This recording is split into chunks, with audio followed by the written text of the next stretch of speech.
Hi there, it's Alexandra from the Middlesized Garden YouTube channel, and I've got some garden ideas from 4 private gardens which are never open to the public.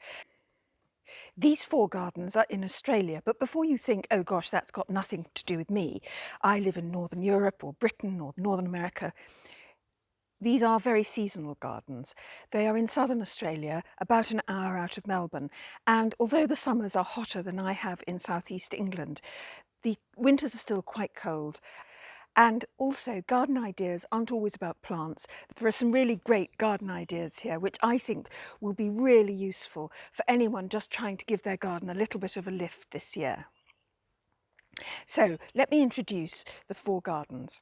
Karori, the first one, was built in Victorian times and the garden was laid out there, and it's right up in the mountains outside Melbourne, so it was built to be very much cooler, to get away from the heat of the city, and it is, I would say, quite often pretty much as cool as Britain, and it's also planted with some European trees.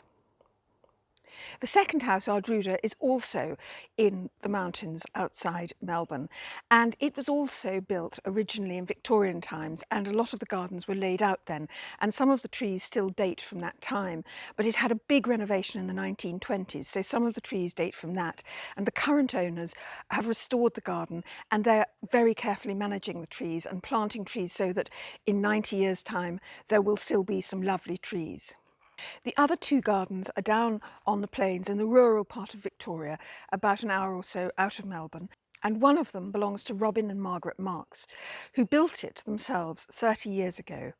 Robin and Margaret Marks were working in Melbourne in the medical profession, and they used to spend their weekends about an hour out of Melbourne, living in a little shack and literally building their house brick by brick. And they started with the idea that this was a house that was always going to be surrounded by a garden. So when they were building it, they really thought about how the garden was going to fit around the house. And when you look outside of their windows, you always see just a beautifully tuned view. And the last house is a house built by Gilbert Bell, one of Australia's best-known modernist architects. The owners here have used modern sculpture both to echo the contemporary feel of the house and because it actually makes the garden in many ways a very practical garden. Now, the first tip that I think we can get from these gardens is to think again about garden sculpture, because I always think of sculpture as something like a focal point and it's very much a design thing. But actually, to be honest, it's also a fantastically good thing if you, say, travel a lot or you're away a lot, or if the garden is hit by extreme weather, and this garden is hit by extreme weather. Australia has just had the hottest and driest summer for a really long time. But the garden still looks great because of the sculpture. And the same would happen in the snow or the frost or the ice or really anything. So I think it's really worth thinking about what sculpture can do to your garden in those other ways. The other thing that all 4 of these gardens show is how successful it is to have some kind of a theme for your garden. I think you can see this really strongly. Colour is always a really good theme, whatever your size of house or garden. And Robin and Margaret Marks have painted everything in a really attractive yellow. They built the house out of local granite, and there's a sort of yellow tinge to some of it. And they also used Oregon pine, and so the yellow very much reflects that colour. And so they've painted absolutely everything, even the sort of storage boxes outside and things like that. So it really pulls the house and garden together really beautifully. At Karori, the owners are really thinking about keeping the theme Victorian and appropriate to the house. Starting with your house's architecture is one way of finding a theme for your garden. And when the owners built this hen house themselves, they made sure that it echoed the Victorian architecture and the paint colour of Karori, the main house. It's the grandest hen house I know, I think. And of course, with the Gilbert Bell house, the fact that all the sculpture is very contemporary too really makes sense. At Hydrangea, I think you could say that the theme is trees. It's a fantastic garden from the point of view of the trees, and the owners look after those trees so well. They shape them beautifully. They're fully aware of when the tree perhaps needs to have some branches off, or maybe if it was to get unsafe, they would have it down. But they are replanting trees, and it's absolutely beautiful the way they've allowed the trees and the landscape really to work into this theme of Victorian garden. You can also think about echoing the landscape around you. This pond that Robin and Margaret Marks built echoes a natural pond behind them. It's called a dam or a billabong in Australia, but we'd probably call it a small lake. But it's just like a little echo of what's behind it. And obviously, if you live in a town, you may not have very much around you, but just look and see what kind of echo you could have. Even when you're thinking about your fences or your gates, just think about how they fit in with your theme. I really love these gates at Hydrangea because I think they really reflect the colour of the drive, and also there are benches around the garden which are done in a very, very similar style, and it just makes such a difference. It holds a really quite big and rambling garden together, but obviously if you had a very small garden it would also need to have a unity about it. And Robin and Margaret Marks's gate and fence, picket fence, is all painted in this yellow that you see around all the house and garden. And I think it looks absolutely charming. One thing that all four of these gardens have really made me think about is trees. In Britain, we have lost so many of our mature trees.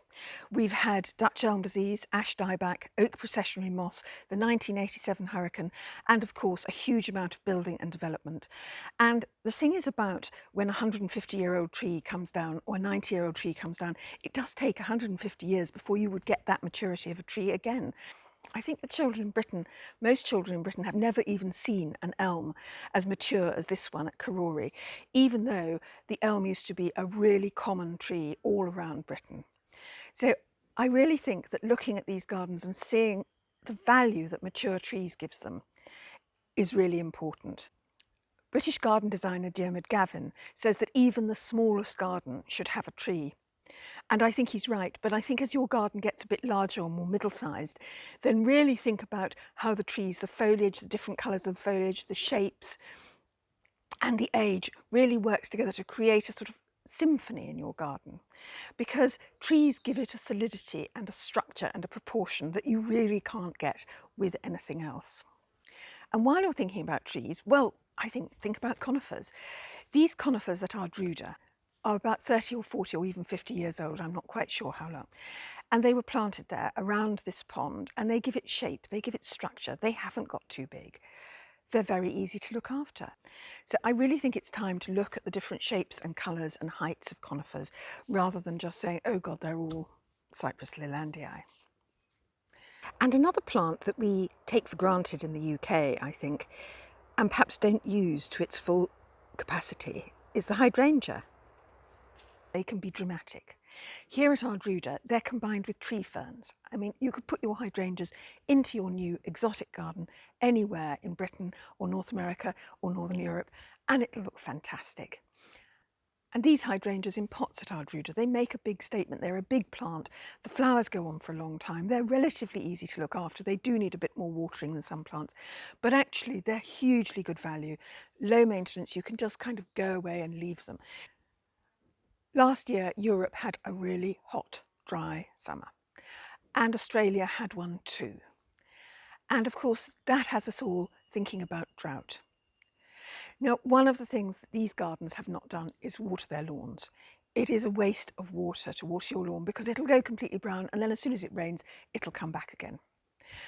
Selective watering of plants is a good idea if they're new. But otherwise, buying plants that are resistant to drought, there are lots of sedums doing really well here, and surprisingly, the right kinds of roses can do very well too. Robin and Margaret have got roses in their netted enclosure, and they haven't bloomed this year because it was just too hot and dry, but they're perfectly healthy, and next year, if there's more rain, they will be back. And there's also some lovely Rosa mutabilis, which is cracking on no matter what. Another tip that is great for both big gardens and small gardens, and of course middle-sized gardens, is the big border trick. Now, if you're short of time or space or anything, concentrate all your efforts into one fantastically colourful border. And if it's near the house, if you've got a big garden, you'll want that border probably to be near the house so that you can see it all year round. And here at Karori, they've got a lovely red, silver and white theme in their big border. Now then, what about making your fruit cage a thing of beauty? Gardening is pretty tough here in Australia. They have all the slugs and snails and rabbits that we have and foxes, but they also have kangaroos, wallabies, possums, parrots and cockatoos. And those can absolutely decimate fruit, vegetables and cut flowers. So almost everyone has some kind of a netted enclosure. And if you're going to have a big netted enclosure, well, you might as well make it somewhere that's lovely to sit in, like this one of Robin and Margaret Marks. And at Karori, the owner has made his own netted enclosure, which takes me on to the next tip, which is that actually I think it would be really worth thinking about doing more ourselves.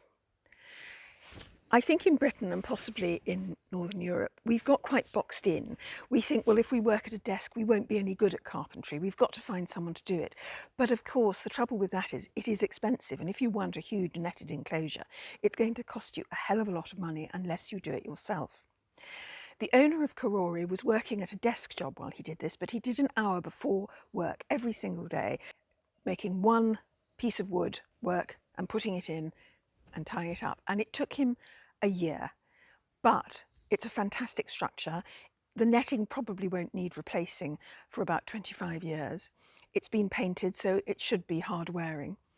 And it's cost a fraction of what it would if they had got someone to do it. And he learned all about it from YouTube. You have definitely got to be very careful on health and safety if you're going to do stuff yourself, particularly if you're working with power tools. But nevertheless, it really is worth not thinking of yourself as someone who's not very practical, of actually thinking, well, actually, I really want a netted enclosure like that, or I really want a greenhouse, and maybe I could do more of it myself. So I'm hoping to take that tip home with me, because I always think I'm very impractical. And one last tip, make sure that the soles of your Wellington boots match the theme of your house. And how difficult can that be? If you've enjoyed this, please tap like, because then I'll know you'd like to see more private gardens. And if you haven't subscribed to the Middlesized Garden YouTube channel, we upload on Saturdays with tips, ideas and inspiration for people whose gardens are middle-sized, and that could be you. Anyway, thank you for watching. Goodbye.